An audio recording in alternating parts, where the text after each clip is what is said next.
Mayong adlaw katawhan sa Dios sa Archdiocese sa Usamis. Akong tibaya sa mga mag-uuma o mga mananagat.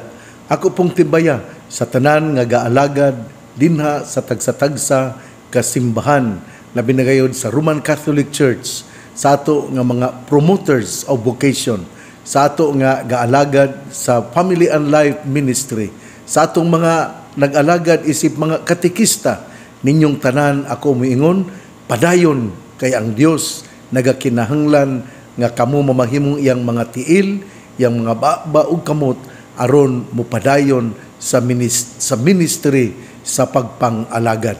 Ako pong pasalamat og awhag sa itong mga kaparian nga unta ilagayod nga ikagon, ilagayod nga dasigon ang ato nga mga katikista, ang ato nga mga Family and Life Ministry, ang ato nga mga na-involve sa tanan nga mga programa dinha sa simbahan.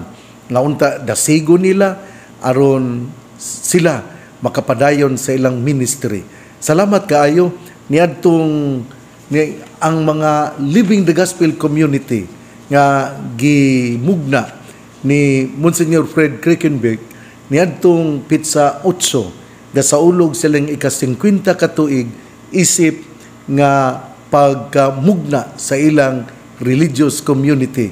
Ako mihimo sa misa niadtong Pitsa 5 didto ako sa Sugbo o mihimo ako sa misa sa Pitsa 5 sa alas 5:30 sa hapon didto sa ilang religious house didto sa Atbang sa Barrio Luz. O didto akong nahinumduman ang mga madre, ang unag yung mga madre sanglit. Involved man ako niining pagkamugna sa Living the Gospel Community. Ako nahinumduman sila si Sister Lori, Sister Saria, o Sister Lita. Usbon ko, ang Living the Gospel Community, kagahapon Domingo, gasaulog sa ilang ika-50 katuig nga pagkamugna isip religious congregation o ang tema nga ilang pasupot mo 50 years of journeying with the church and witnessing to the gospel towards a hope-filled future. Hinaot nga kini makatabang gayon kanila silang pagpamalandong kung kumusta na ang ilang religious life. Hinaot nga mga nilang tanan nga anaa sa maong community, sa Living the Gospel Community, kay sila miabot naman sa Luzon, sa Visayas, o nini usab sa Mindanao. Daghan na kaayo busa salamat sa mitaliwan nga founder nila, si Monsignor Fred Kreckenberg, ing manusab sa kanhi kaniadto ni Cardinal Vidal. Busa salamat kaayo. Adto pong pizza size ang mga batchmates sa 1970 nga ako mga kauban sa elementary nagpundok usab og didto kami sa Quest Restaurant dito sa Cebu. Daghan mga almost 50 kami, mga 45 ang mi apil sa among pundok tungod kay kining daghan man kaayo ang gusto gyud nga murag little of reunion kay mga edad na biyamig mga 68, mga edad na biyamig 66. Muna nga nalipay kayo ako. Dito sila si Amalia, sila si Judith Loqueliano, sila si Sara Torbeso, sila si Annabel Rabor, si Nori Rodel Ruiz, sila si Jovincia Tabasa, sila si Esther Abasia. Sa akong mga classmates nga ito, nga akong hinumduman, ako nga kalipay nga nakakita nila ni Nelia Badayos, nila ni Alanito Gaboya, nila sa akong mga kauban gyud, dili ko nila ni Boy Cabillo. Kunya nindot gyud kayo ang among panagtapok ngadtong adlaw.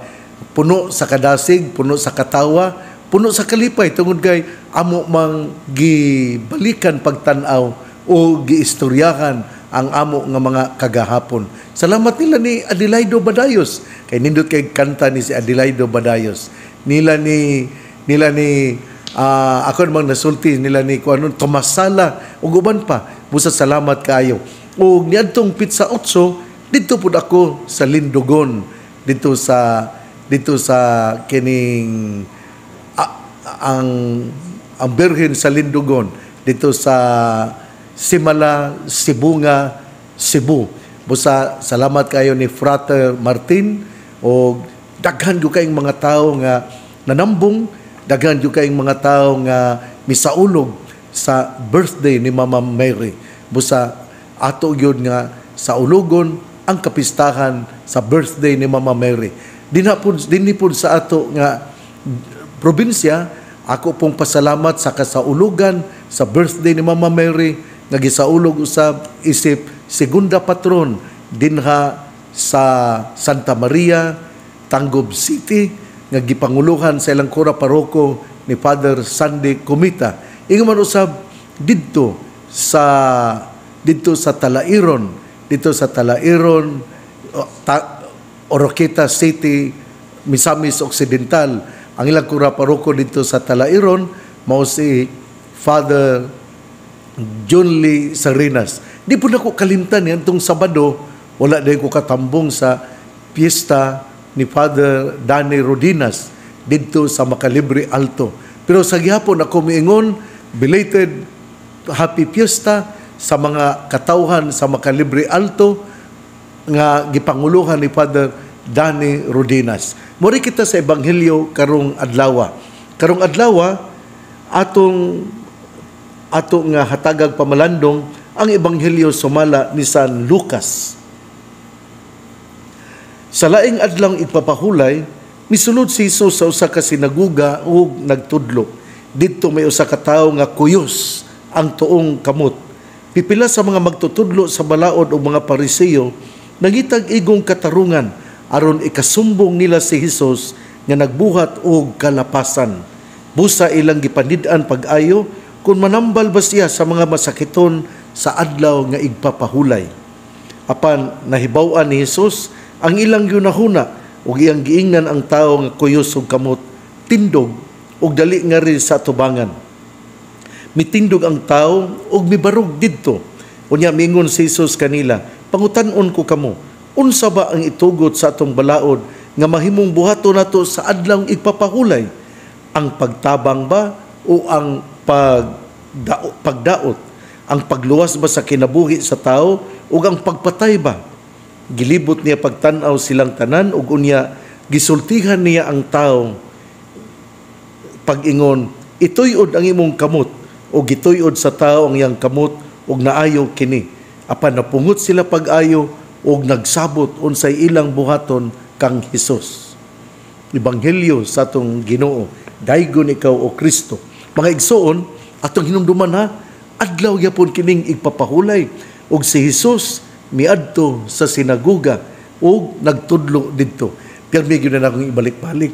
Kini bitawng kinaiya sa atong Ginoo nga muadto gayud sa sinaguga, muadto gayud sa kapilya, muadto gayud sa simbahan. Usa kini ka pagdasig kanato nga kita usab nga mga matuohon dili gayud makalimot nga muadto sa kapilya, muapil sa kasaulugan sa pulong nga pagahimuon sa ato nga mga lay ministers. Ingon man usab atong muadto usab kita sa simbahan aron mo sa ulog sa misa. Ang importante kaayo misa. Mao na man bitaw nga dunay baryo dinhi sa Usami City. Hindi lang kumusulti unsa.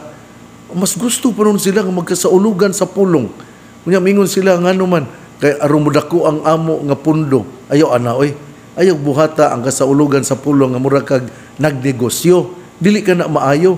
Ang kinatasan nga pag-ampo, pangamuyo, mao ang pagsaulog sa santos nga misa. Og ikaw po nga gimiyasahan, ayaw po pagpanguha sa kolekta. Dili man ang kolekta para man sa kining pag-maintain sa inahan nga simbahan. Ang kolekta para sa mga pari, lakto pagkasulti. Unsa may kanon sa pari, unsa may ibayad sa suga. Ang kapilya nimo, mangita mo pamaagi unsaon pod. Ako lang nang gisulti, dili unta ni maayo gyud, pero ako lang gikoreksyonan nga nana din na dapit sa kining kuan lang Ano lang ako isulti kay murag maulaw ko kay tingali niya buwan. Pero kamong nakadungog kahibalo gyud mo nga dili inigmisa mag-inilugay pa hinuon sa kolekta ang pare mo tan-aw na lang kay ilaman noon nga kining kuhaan daan og ilang pilian og unsa ihatag sa pare. Oy kamo bang mga leader ay mo pagpakauaw. Uy, ngunong magpakauaw mo kamo ba'y nagmisa? Dili na nato maayo nga hisgutan. Pero kanabang nakadungog mugog ko og usa ka pare nga ningon lain na bishop oy. Ang imbis ang kuan ako montay ko ang kolekta para kana aron madala sa pare aron dadon niya dito sa mother church sa inahan nga simbahan. Okay, dili na nato kuno atong akong usbon nga si Jesus miadto sa sinagoga og didto sa sinagoga siya gatudlo. Nindot yun kaayo. Dina sa sinagoga, dina sa simbahan, dina sa kapilya. Panahon nga adunay panagtagbo sa mga matuohon, labi na sa kining magmisa ang pari, ana agayon ang pagtudlo bahin sa pulong sa Dios. Sa to pa di ay dili lang pagpangamuyo, kundi dili lang pagdawat sa lawas ni Jesus aron kita mahimong kusgang, kita usab gihatagan o gidasig pinaagi sa paghatag og pagkaon sa ato nga alimpatakan bahin sa tong pagtuong Katoliko Romano. Usbon ko ha, si Jesus miadto sa sinagoga, sa atong equivalent karon mao ang kapilya ug ang simbahan aron siya magampo ug didto siya gatudlo. Ipasabot nga panahon sa pangamuyo dinha sa simbahan o kapilya ato gayud nga madungog ang usa ka pari nga nagtudlo ngadto sa iyang mga matuohon nga milibot kaniya. Unya sa diha nga didto na siya sa sinagoga, iyang nakita ang usa ka tawo nga may kuyos o kamot, tuong kamot. Nindot kay nino. Ato gyud nga kinibang hatagan o pagtagan. Nga namang yun nga kamot ang gisulti diri sa ebanghelyo sumala ni San Lucas, nga namang yun nga ang kuyos o kamot mauman ang iyang tuong kamot. Ato yung hinumduman nga kasagaran nato, tuong kamot yun ang ato nga gamiton sa pagtrabaho. Tuong kamot gayon ang atong gamiton aron mulambo ang atong panimalay. Dina sa atong pagbugwal sa yuta, busa pasalamat yun kayo ko sa atong mga mag-uuma o mga mananagat. Kay kung wala sila, mag-unsa na ka ang kalibutan. Muna nga, kuyos og kamot, apan tuong kamot, ang gihisgutan karon sa ebanghelyo. Tungod kay buot, isilsil sa limpatakan sa atong Ginoo, nga ang bililhon nga tuong kamot, nga maoy mudala ka nato, nga mutrabaho kita, aron kita mabuhi, kini di ay ayuhon gayud sa Ginoo. Pero sa dito na sa sinagoga ang atong Ginoo aduna mangyoy mga kinibitawng mga pundok nga kanang sila unta ang gihatagan o mga piniyalan sa sinagoga, sila na hinuon ang kining midaot kang Hesus. Ang mga magtutudlo sa balaod og mga Pariseo nangitag igong katarungan aron isumbong nila si Jesus nga nagbuhat og kalapasan panahon sa adlawng igpapahulay. Ang tuong kamot mao gihatagan gyud og pagdagan kay nikuyos man kini og giayo sa atong Ginoo. Iyang gipatindog, iyang gitawag ang tawo nga may kuyos og kamot ug iyang gipangutana ang mga nag-alirong kaniya. Unsa ba ang gitugot sa atong balaod nga mahimong buhaton nato sa adlawng igpapahulay? Ang pagtabang ba o ang pagdaot? Ang pagluwas ba sa kinabuhi sa tao o ang pagpatay ba? Nindot kay mga pangutana sa atong Ginoo, no? Nga unsa ba gyud panahon sa adlawng igpapahulay? Unsa man gyud importante nga buhaton nato nga mga tao? Ang pagtabang ba o ang pagdaot sa atong isig katao? Ang pagluwas ba sa kinabuhi sa tao o ang pagpatay ba? Kuan yun. Pagtabang yun. mo nga nahinumdum ko niadtong Samaritan katong usa ka tawo nga kining Samaritanhon nga kanang gapanaw niya iyang naagian ang usa ka tawo nga gibanhigan, nga gilatos, nga giyamaya, nga gilatos og hapit himalatyon na yun, pero iyang gitabangan ug mahinumdum pud ta ana, mahinumdum pud ta sa mga kanang ikaw nga nagmusimba unta, kung ikaw matinabangon nga maglakaw ka nya adunay na disgrasya, pero imong gitabangan kay lagi but nimong ipasakay na pud sa sakyanan aron madala sa ospital nya na late na ka noon sa misa, pero ang Ginoo nalipay kaayo sa imong gihimo. Usbon ko ha, ang pangutanan ni Jesus sa dihang iyang gitawag ang taong may kuyos ug kamot, sa wala pa niya ayuha, siya miingon, pangutan-on ko kamo, unsa bay gitugot nga ngayang buhaton sa adlaw igpapahulay, pagtabang ba o ang pagdaot, ang pagluwas sa kinabuhi sa tao o ang pagpatay ba? O sila wala makatubag niini. O diha si Jesus miingon, ituy-od ang imong kamot o gituy-od sa tao ang iyang kamot o naayo kini. Nindot kay nino kanap daw, when God is present in our life, miracles happen. Mo yun din, nindot yun ni kay tanan. Kung kita, when we encounter God and we open to His grace, then miracle happens. Kanabitang kung imo nga pahinagbo, imong mahinagbo ang Ginoo, unya abierto ang imong kasing-kasing sa iyang panalangin, aduna gayoy milagro nga mahitabo sa atong kinabuhi. Bisan gali si Pedro atong mahinumduman didto siya sa laod sa dagat, unya wag gid siya nakuha, pero sa diha nga Ginoo mitungha, unya siya nakighinabi ug unya mituo siya sa gisulti sa Ginoo nga itaktak ang imong pukot sa imong tuo nga bahin sa imong sakayan, mituo siya ug diha nakakuha siya og daghang isda. Okay, ang punto din ni mao nga sama ni San Pedro, miabierto ang iyang kasing-kasing sa Ginoo. Ug sanglit miabierto ang iyang kasing-kasing sa Ginoo, siya nakasinati og milagro. Mao pud ni sa atong kinabuhi. Sa atong kinabuhi usahay mga problema daghan kaayo, nagtan-aw ta sa atong pamilya, ang atong kwarta nga igasto murag gamay ra kaayo. Unya napay mga anak nga nangayo unsay ilang gamiton para sa eskwelahan, nga malipong ka. Pero kung ikaw mudangop lang yun sa Ginoo, abierto ang imong kasing-kasing, unya mo tahod ka sa gihagaw-haw dinha sa imong hunahuna, doon na yung milagro nga mahitabo.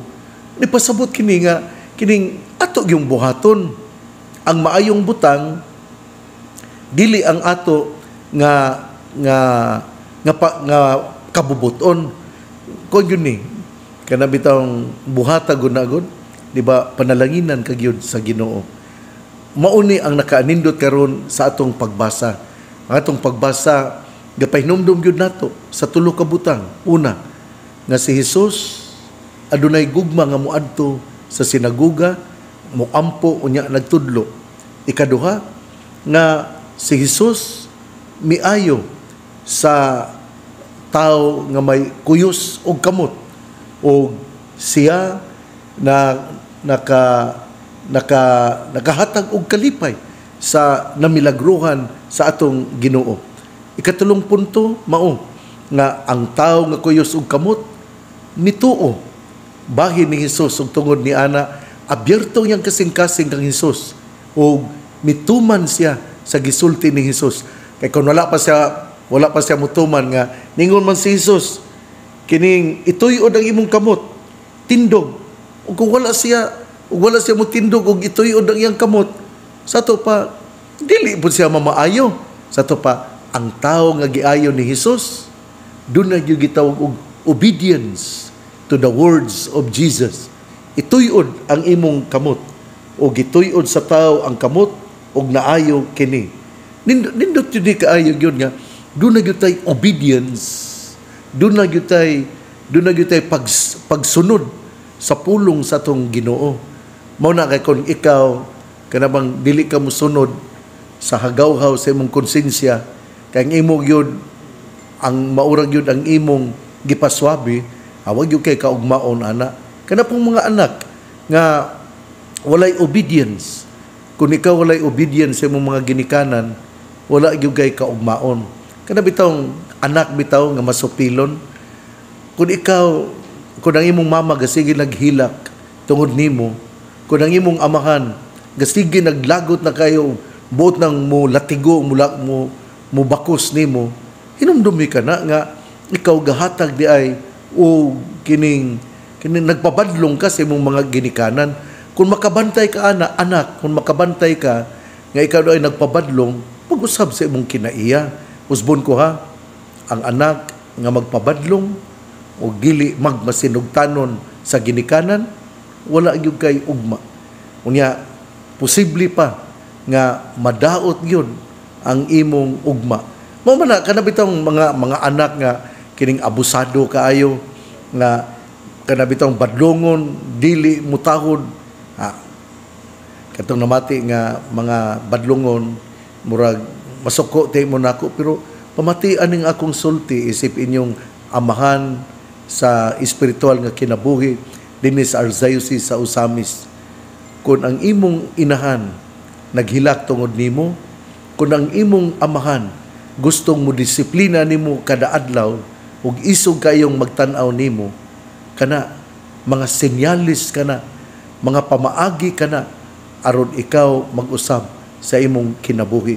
Ayaw tagaig og problema ang imong mama oy, ayaw tagaig problema ang imong papa, galisod pa na nga pagbuhi nimo, pero ikaw ga usik-usik lang ka sa panahon kana bitang mga anak nga dili mo tuo sa ilang mga elders, sa ilang mga guardians, sa ilang mga ginikanan. Wa gyud kay kaugmaon. Aduna biya koy kining adi man gyud to nakuan. Kana murag apo lang. Murag apo nga gipa-eskwela kay yang mama lagi namatay naman, yang papa namatay na pod. Kay amo mang igagaw nya namatay man murag among gisemi gisagop. Among gipa-eskwela, pa-eskwela gyud. Dinagyud sa among balay mo nagpuyo. Nya pagpa-eskwela grade 12 na ta siya. Pero amo dayong nabantayan, among naibaw-an nga siya di ay moadto sa eskwelahan, pero magdala di siya og laing sinina. Unya kining mag-ilisag sinina, nya moadto di siya sa syudad, dakbayan sa Sugbo, moadto di siya sa Gaisano, moadto di siya sa SM, moadto di siya sa Ayala. Unya hangtod nga nahibuong na lang mi, uy, anang hapit na nga mga December, tawag naman ang akong igsuon kay kining pirmi na siyang absent unya dili siya makapaso, dili siya makahuman. Amo yung gipaning kamutan, pero lagi lain man po og reglamento ang mga madre. Kay kung ako pa to, ako doon naman yung mga eskwelahan din sa Archdiocese sa Osamis, ato yung tagaan o kanabitang chance. Kung ang bata mo ilang nga siya nakasala, labi na kung grade 12, ato lang yung tagaan din, papasaron, pero wa man yun papasara.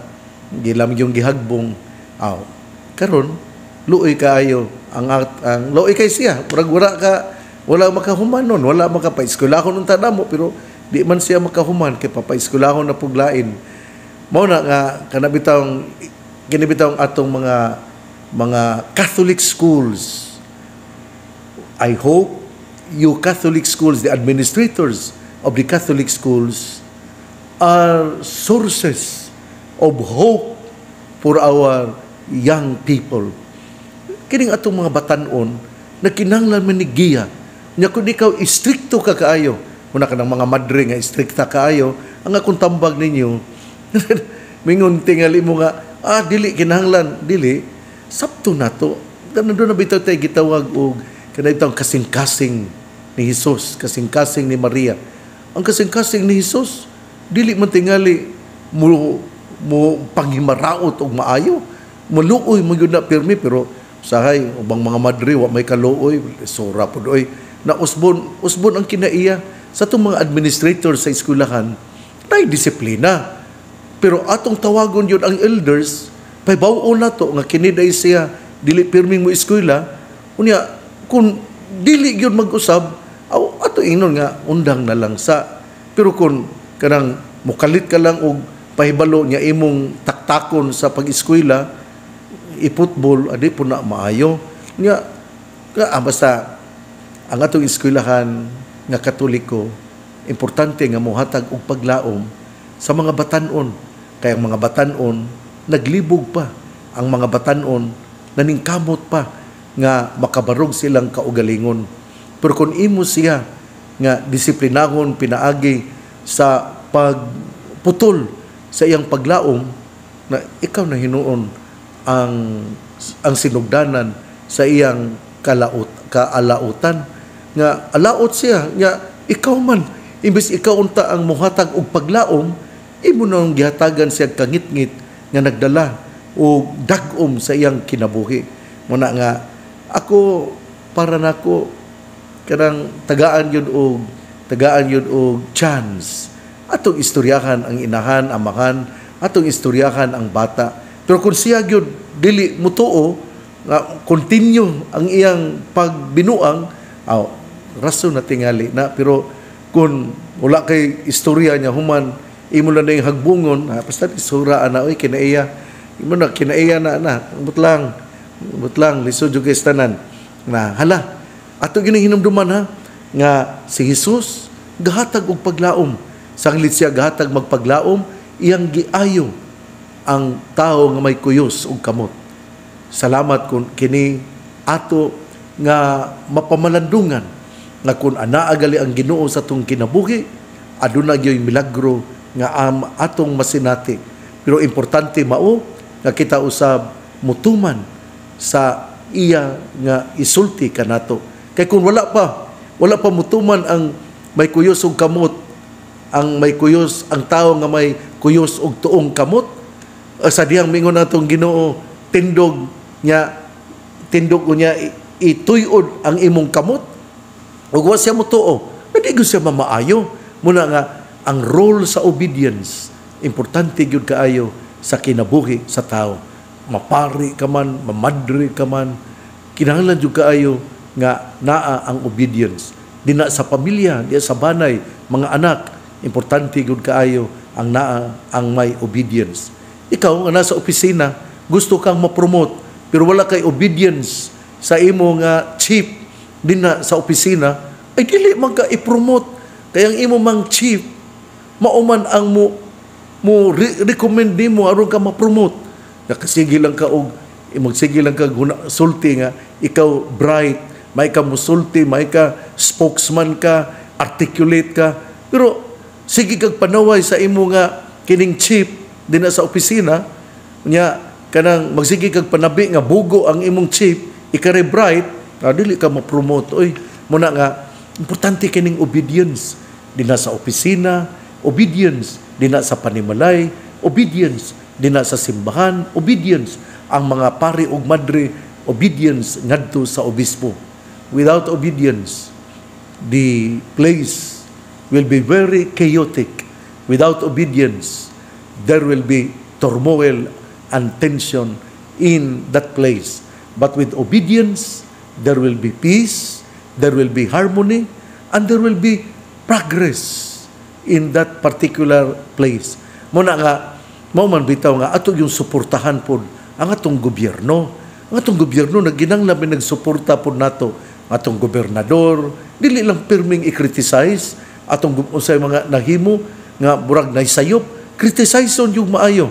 Dili, iluoy po, we have to cooperate with our governor, Attorney Henry S. Waminal, sa ato nga vice-gobernador, Honorable Rowena Gutierrez, sa atong mayor din sa Dakbayan, sa Ozamis, si Mayor Henry Indy Waminal Jr., ang atong Vice Mayor si Vice Mayor Simplicia Bebe Neri, dina sa Tanggob ang atong mayor si Mayor Ben Kanama, ang atong Vice Mayor di sa Tanggob si Vice Mayor Tito Dicena, dina sa Tanggob, dina sa Oroquita City ang atong mayor si Mayor Lemuel Acosta, dina ang iyang Vice Mayor mao si Ma'am J.J. Almonte.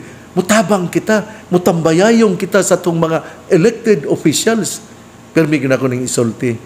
Read Romans 5 and you will discover that St. Paul is telling us to obey people in authority, particularly the elected officials in our government.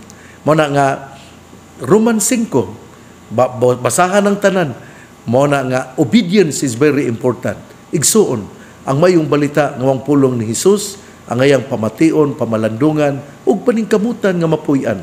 Bulahan ang tao nga namati sa pulong sa Ginoo, sama siya sa kahoy nga gitanom, daplin sa usa ka sapa, kansang dahon dili gayud malaya. Tempo sa timbunga, siya mamunga. Igsuon, ugma na usab. Karong hapon, muadto ako sa Plaridel, sa parokya ni San Nicolas de Tolentino. O dito sa parokya ni San Nicolas de Tolentino, sanglit bisperas man o nahimo man ni Father Yeye Abalde, Regino Yeye Abalde, ang usa ka rectory nga tawgon sa mga tawag kumbento, nahimo man busa akong panalanginan karong alas 4 sa hapon. September 9, bisperas sa San Nicolas de Tolentino, dinha sa Plaridel, Misamis Occidental, sa alas 4 sa hapon, akong panalanginan ang mao nga rectory nga gihimo paningkamutan ni Father Yeye Abalde, uban usab sa kooperasyon sa katawhan sa Plaridel, ug labi na gayud sa tabang sa Church in Need. Muna nga, salamat Church in Need sa inyong tabang aron mapatindog, mapabarog ang rectory, ang kumbento dinha sa parokya ni San Nicolas de Tolentino sa Plaridel, Misamis Occidental. Usbon ko, salamat Father Yeye sa imong kahago. You have done a great job, and for that, saludo ako sa iyo. Thank you also to the Parish Pastoral Council, to the Finance Committee of Plaridel, San Nicolas de Tolentino Parish. Salamat sa inyong kooperasyon, katawhan sa Plaridel. Salamat usab sa Church in Need. Ako po di ay nga kining sulti, ako di pahibalupon nga ugma mao ang piyesta gayon ni San Nicolas de Tolentino. Si San Nicolas de Tolentino, ang iya gyud gipangusgan ngano nga siya nahimong santos, mao nga una maampuon siya. Ug ang iyang pagpaampo labi na gayon sa mga kalag sa purgatorio. Mao na nga ang ato gyud nga mahinumduman bahin ni San Nicolas de Tolentino, mao gayon nga siya maampuon, ug ang iya gyud nga giampo mao gayon ang paghalad og misa alang sa mga kalag sa purgatorio. Gahalad og misa si San Nicolas de Tolentino alang sa mga kalag sa purgatorio. Ay no, nang uban nga mga tinuhuan di man mo tuo, sagdi lang na sila. Kay ilang gusto nga kung makasala, impyerno, kung dili makasala, langit. Kung ginagmay ra atong sala, ipa-impyerno da ita. Dili oy, ang hustisya sa Ginoo mao nga kita nagyo lugar nga limpyuhan ka, ang gitawag na sa mga Katoliko o purgatory. Purgatory meaning cleansing. Lagi kung dili ka mo tuo, lain kag tinuhuan, padayon sa imong kuan, ikaw ra ba naraba ka mga sala pud, impyerno kag yun. Impyerno kag yun kay mao man imong gituhuan nga duha ra ka klase ang atong pag-aadtuan, impyerno o ang langit. Na kay ikaw nakasala man ka, ngabi impyerno kag yun. Nahala ayo-ayo dito kay dili pa ko magkikita nimo, oy gusto ko moadtog langit, ikaw lang diha sa impyerno. Unya, ako diain ko ana, kini ni Pizza 9, Pizza 10, pista ni San Nicolas de Tolentino, kini ding Lunes, Pizza 9, birthday ni Sergio Osmeña Sr., ang presidente sa Pilipinas nga taga Sugbo. O kini pong adlaw, mao po ni ang birthday sa akong lola nga si tawagom na akong Mama Porquelia Abatayo Humuan. Muna nga tingali 1896 man siya na tao, pila na iyang edad. Mo na nga ako yun nga pasalamat. Pasalamat yun itong Mama Porque. Ako yung makita ni Mama Porque, ang iyang yun nga fidelity to work. Si Mama Porque bisan tiguang na kaito siya. Mo trabaho gito siya, mo adto sa factory kay siya man ang magplansa sa mga sinina. Iya nagtrabaho man siya. Kada bang gamay pa ko, tingali edad ako 5, magkakita ko niya, nagtrabaho, dadon ko niya usahay, unya hangtod natiguang na siya. Nya nagtrabaho lang yapon siya. Nihulong lang siya trabaho sa diyang naghigda na siya. Nya namatay siya mga edad tingali 91 years old or 93 years old. Din ako ka hinumdom. Basta si Mama Porque usa ka hulagway sa usa ka apuhan nga nagtrabaho ug wala magsalig sa iyang mga anak. Trabaho gyud to siya bisan pa sa iyang pagkatigulang na. Nya namatay siya pare na noon ko kay kining namatay tingali siya mga 1983 nakalimot na ko mo ni maayo ning una-unaon gyud nato. Busa birthday ni Mama Porque to sa langit. Birthday po ni Sergio Osmeña Sr., presidente sa Pilipinas. Ug ugma mao ang kapistahan ni Dina sa Plaridel, Misamis Occidental. Sa patron nila mao si San Nicolas de Tolentino. Busa akong greetings, fiesta greetings ngadto ni Mayor Godwin Handumon, ngadto sa Vice Mayor ug sa tanan nga mga konsehales ug mga barangay captains. Di pa nako kalimtan ako nga fiesta greetings ngadto ni kanhi Congressman Diego T. og siyang asawa nga si kanhi Mayor Alice T. Busa ngadto ninyo nga akong nahinumduman og ako nakig-alayon pod ninyo. Salamat kaayo og atong sa ulugon ang fiesta ni San Nicolas de Tolentino nga usa ka panagtapok sa pagtuo, nagtambayayungay ang katawhan ug walay politika nga maka-divide nila nga kining sabay divide Manuel nga makabahin-bahin kanila ang politika dili maayo nga mubahin-bahin. Panahon sa eleksyon doon natay labanan, pero human sa eleksyon kita magbalik magkahiusa kay ang tao nga walay grudge, dili ba mo baton og kapungot sa kasing-kasing panalanginan yun sa Ginoo. Ang pangilya sa mahal nga Birhen Maria nga gisangpit sa mga misamisnon nga Birhen sa kuta, ang Ginoo magapanalangin kanatong tanan. Sa ngalan samahan sa Anak ug sa Espiritu Santo. Amen.